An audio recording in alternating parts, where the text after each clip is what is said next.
Dios le bendiga a todos los hermanos del grupo número 10.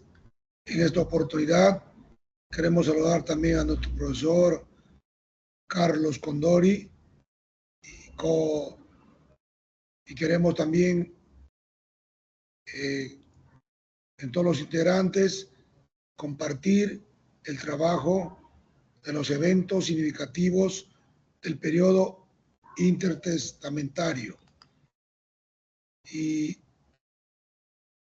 vamos a ver en esta parte que me toca el Imperio Romano, los eventos del Imperio Romano. Uno de los eventos es la conquista romana de Palestina en el año 63 a.C. En el año 63, el general romano Pompeyo conquistó Jerusalén, estableciendo el dominio romano en la región. Judea quedó bajo el control del Imperio Romano como parte de la provincia de Siria.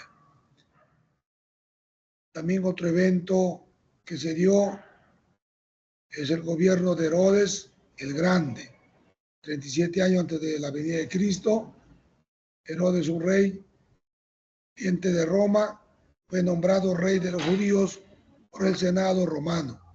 Reconstruyó el templo de Jerusalén, convirtiéndolo en un símbolo de poder y prestigio. Herodes es conocido en el Nuevo Testamento por ordenar la matanza de los inocentes, que está en los evangelios de Mateo. Otro evento está la paz romana, 27 años de Cristo, establecida por el emperador Augusto. Este era de la paz, estabilidad, permitió el desarrollo del comercio, infraestructura y comunicaciones. Este contexto facilitó la expansión del cristianismo en el siglo I después de Cristo.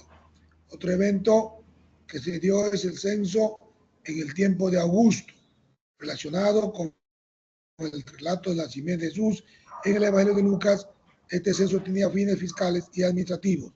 Refleja la reorganización romana de Judea como una provincia directamente gobernada. Otro evento es el desarrollo de la Septuaginta, traducción de la Biblia hebrea al griego en Alejandría, facilitó su uso entre los judíos de la diáspora y más tarde entre los cristianos.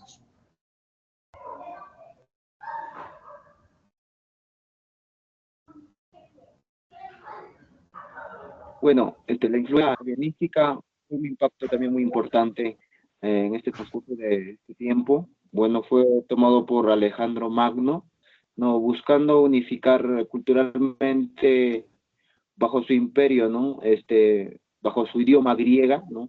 Que se convirtió en una lengua, bueno, del mundo antiguo, y bajo ese lema él tomó ese gobierno para conquistar varios países, varias naciones, bajo su control. Bueno, esta práctica helenística alteró las organizaciones comunitarias, bueno, en Judea, ¿no? Surgieron nuevas formas de liderazgo, generó tensiones con los líderes tradicionales.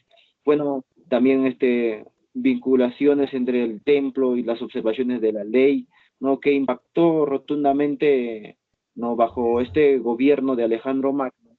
Las naciones que recibieron influencia de la cultura griega también adoptaron, ¿no? Su espíritu, ¿no? Inquisitivo y, bueno, sobre el origen ya significativo del universo, de Dios, del hombre, bueno, tanto lo bueno y lo malo, ¿no? Eso sería todo.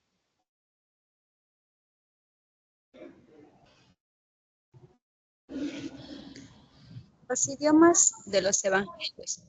Según el contexto histórico, está dado en el periodo del siglo V a.C. hasta el siglo I después de Cristo. Las regiones claves fue Palestina, Egipto, Mesopotamia. Una de las influencias fue el exilio babilónico y la conquista helenística. Los idiomas principales son el hebreo, que es una lengua sagrada y litúrgica del judaísmo, usado en escritos religiosos y textos apócrifos.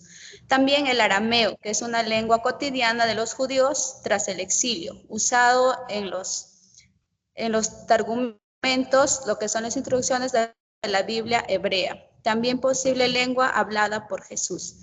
También está el idioma griego koiné, es una lengua franca del Imperio Romano tras Alejandro Magno. Fue usada en la Septuaginta, traducción del Antiguo Testamento, y la lengua de los Evangelios y la mayoría del Nuevo Testamento.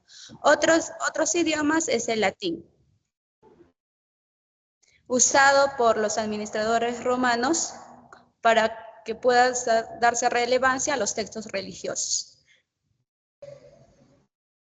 El aporte de judaísmo intertestamentario, el primer evento sucedió 638 años antes de Cristo, permitió el regreso de los judíos a Jerusalén tras el exilio en Babilonia y ordenó la reconstrucción del templo, que marcó un reconocimiento espiritual y nacional. Segundo evento, la dedicación del templo, 515 años antes de Cristo, la ejecución del segundo templo, se convirtió en el centro del culto judío, simbolizado la restauración religiosa y la identidad nacional.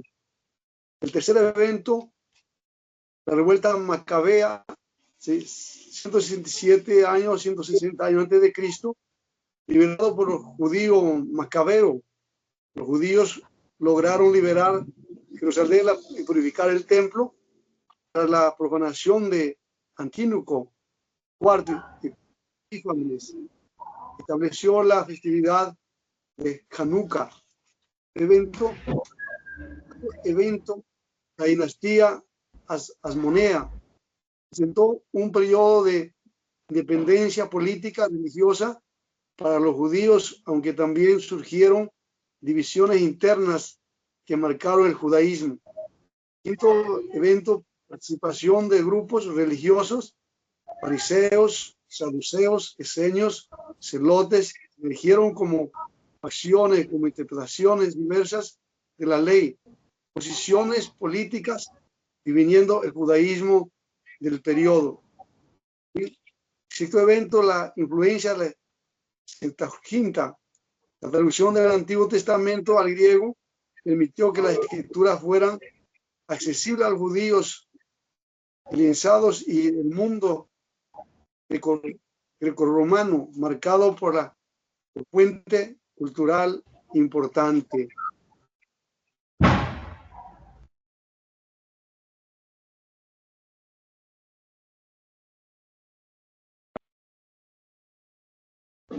La independencia macabea se refiere a la revuelta de los macabeos contra el imperio seleucida en el siglo II a.C., que llevó a la independencia de Judea.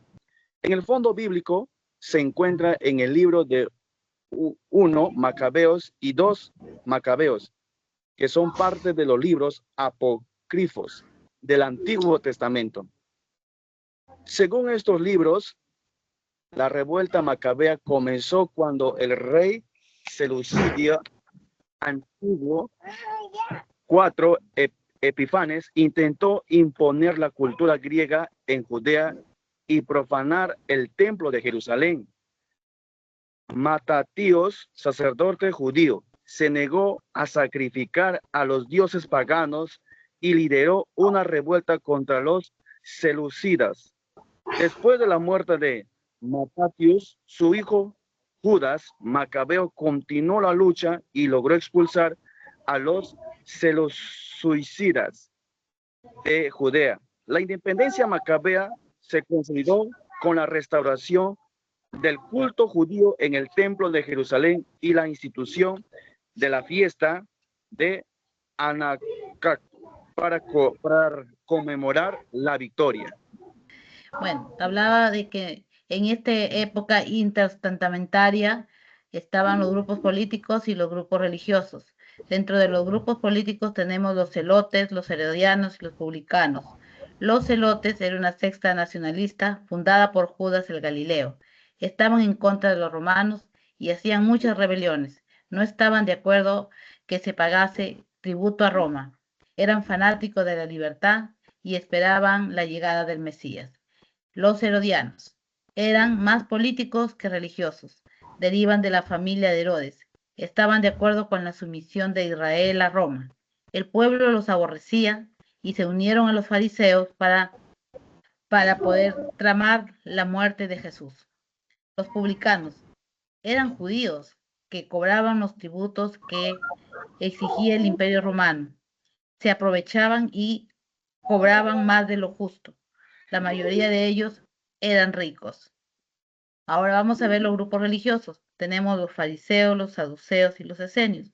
Los fariseos se consideraban el verdadero Israel de Dios. Su nombre significa separados, seguidores estrictos de la ley y costumbres de los ancianos. Los saduceos solo la ley aceptaban como autoridad.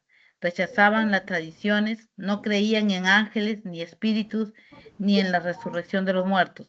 La mayoría eran sacerdotes.